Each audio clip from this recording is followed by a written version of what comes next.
Hi everyone, I'm Ralph and I like music and blinking lights. This is hands down my best auction haul ever. But so you don't think I'm a dick for taking advantage of somebody who's unaware, here's a little backstory. I'm interested in synthesizers. I think you figured that much until now.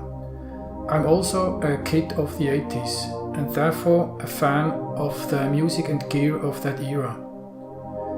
So I'm constantly on the lookout for vintage synths that I actually remember playing in music stores. Of course, never being able to afford, especially after I had bought this sucker. The ones I played include the Korg Poly 6, Poly 61, the various Roland Junos 60 and 106, the JX3P or 8P, Jupiter 6, until about when the D50 was released.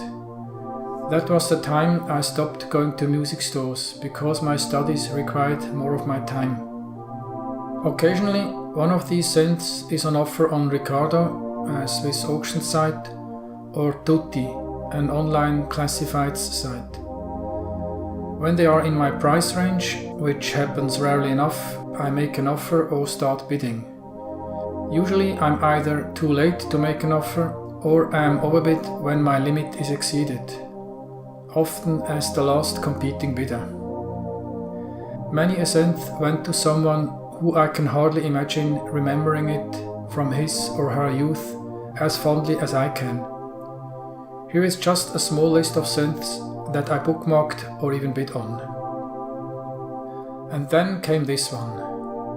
A buy now offer for an Alpha Juno for 50 Swiss francs, not starting bid, and price.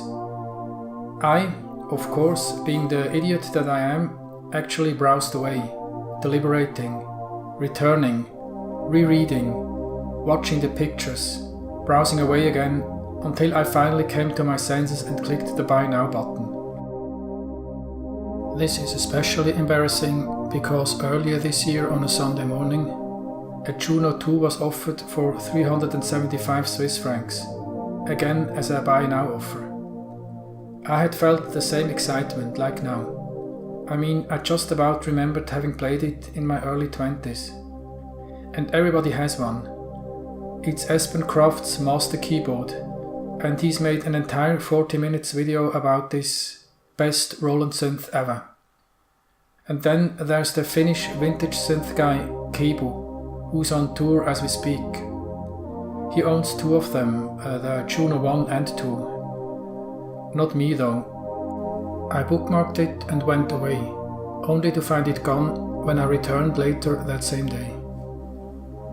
Oh, the regret. Not this time though. After receiving the purchase confirmation mail, I wrote an email to the seller.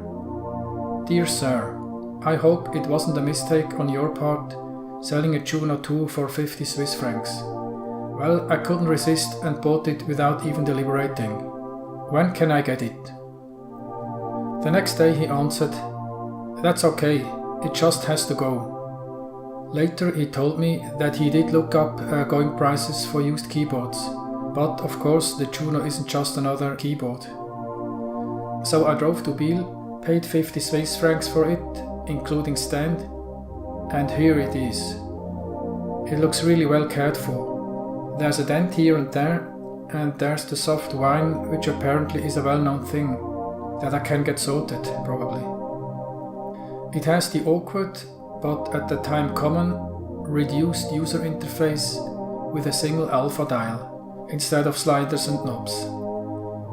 Well, there is an external programmer, the PG300, that offers all those sliders which the Juno lacks, and that you can get as an option, an expensive option. Or modern replacements like the DT300, which isn't exactly cheap either. But because they are actually rather simple, electronics-wise, I'm going to build one myself using an Arduino and a display. More on that later though. As for the pile of unfinished stuff, don't worry, I'm on it. I breadboarded and tested a small power supply, and had a couple of MIDI to CV boards made by JLC PCB. I'm testing it right now. So there's progress there too, but I thought you might want to hear the Juno-2 story first. If you have such a story of your own, I'd love to hear about it. In any case, as always, thanks for watching and don't forget to like if you did, share and subscribe for more music and blinking lights. Tschüss zusammen.